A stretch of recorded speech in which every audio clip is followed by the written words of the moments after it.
Dans l'actualité, c'était ce week-end, il y avait cette élection de Mister France. On va revenir sur cet événement qui se déroulait du côté de Poissy. C'est un concours qui existe, Jessie, depuis 20 ans. Et donc la finale de l'édition 2023, c'était du côté du théâtre de Poissy.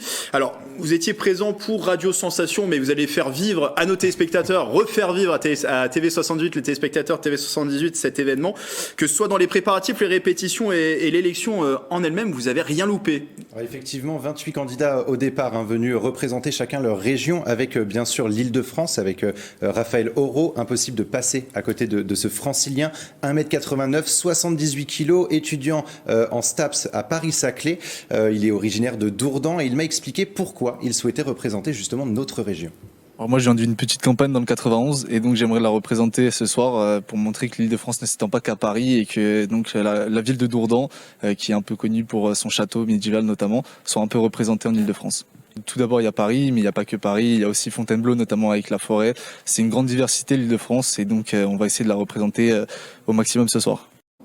Alors tout l'après-midi, les candidats se sont préparés dans une ambiance plutôt détendue, même si rien n'a laissé été au hasard, tout a été soigneusement répété après avec une chorégraphe, l'entrée en scène, le discours ou encore la démarche. Et j'imagine que plus l'après-midi passait, plus la pression montait.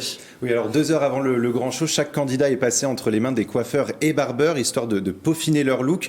Ensuite, tous sont allés se changer avant que la cérémonie ne commence. La pression est montée d'un cran, vous l'aurez compris, mais pas question de se laisser aller. Les 28 candidats ont d'ailleurs pu profiter des derniers conseils de Lenny Labourelle. Alors c'était le Mister France 2022. D'accord. Il a assisté à la dernière répétition, mais il était aussi là pour conseiller et encourager les prétendants au titre. Il avait le rôle un petit peu de grand frère. Écoutez. Je suis là justement en tant que grand frère, justement pour aider les candidats vraiment à les motiver, à leur donner des petits conseils, comme tu as pu voir justement, et vraiment les motiver surtout. Et vraiment je suis là pour essayer de les conseiller, de les quadriller un peu. Et quand ils sont un peu bordalaises, qui partent un peu comme des fous, je suis là vraiment pour les remettre d'aplomb. Et la cérémonie a débuté aux alentours de 20h15. Est-ce qu'il y avait de l'ambiance au théâtre de Poissy ? Alors beaucoup d'ambiance, beaucoup de monde, aussi environ 1200 personnes dans le public, des fans, mais aussi les proches et parfois les familles de certains candidats. Beaucoup de bruit, de cris et d'applaudissements, notamment pendant certaines épreuves. D'ailleurs, est-ce que vous connaissez sur le plateau peut-être les différentes étapes de Mister France ? En termes de les différentes étapes, voilà, il y a plusieurs étapes. J'imagine que c'est un peu comme Miss France, il y a un test de culture générale, c'est ça ? Il y a un test de culture générale. Il y a le traditionnel défilé, on imagine, peut-être répondre à des questions du public, je sais pas. Alors il n'y avait pas de questions du public, il y avait un test de culture générale, pas de costume traditionnel, malheureusement. Je vous sens un petit peu déçu, surtout Gabriel. Alors il y aura un discours, il y a eu un discours, il y a une petite chorégraphie pour l'ouverture de la soirée, un défilé en peignoir et bien évidemment un défilé en sous-vêtements, de quoi réchauffer l'ambiance dans la salle du théâtre de Poissy et pour les candidats de montrer leurs meilleurs atouts.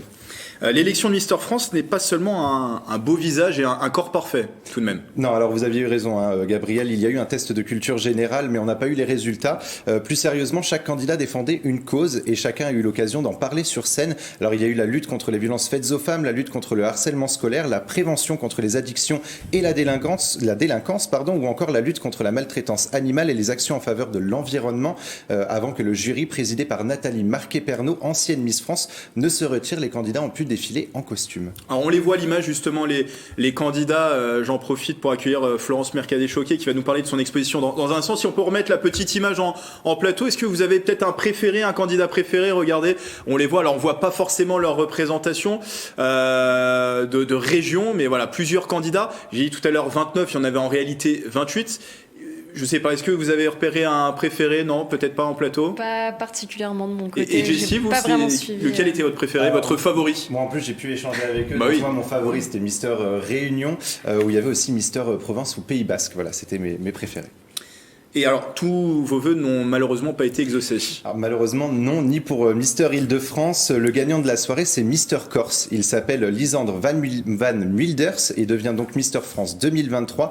Il est diplômé d'une licence de STAPS, 1m87, 88 kg. Il est assez timide, mais il devrait représenter dignement l'île de beauté et même la France. Écoutez sa réaction après son élection.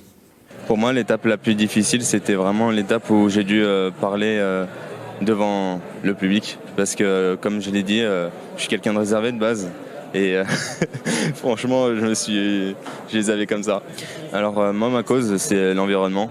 Comme j'ai dit tout à l'heure dans mon discours, j'ai vraiment envie de m'engager dans cette direction parce que c'est hyper important pour moi. J'avais pour idée de faire de la prévention. Moi, de mon côté, j'agis de manière individuelle au quotidien, je ramasse des déchets, ce que tout le monde peut faire et j'encourage fortement à le faire d'ailleurs.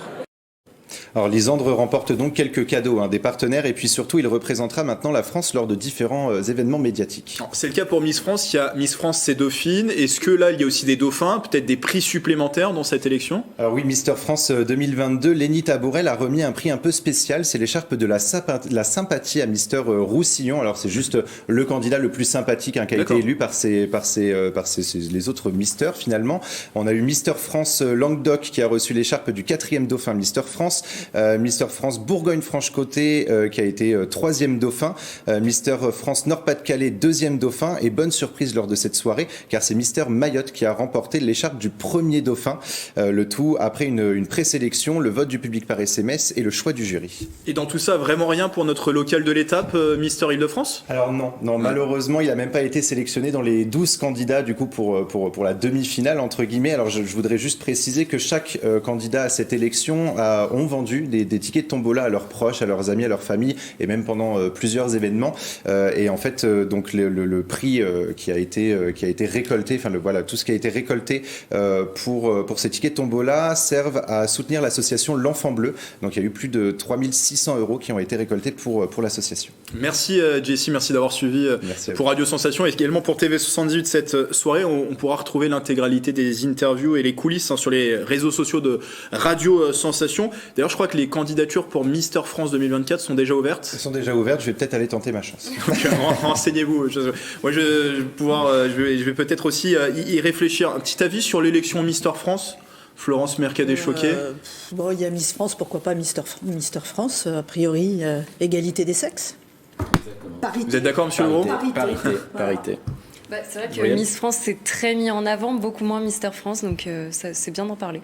Et ça s'est passé en plus dans les Yvelines, du côté du théâtre de Poissy.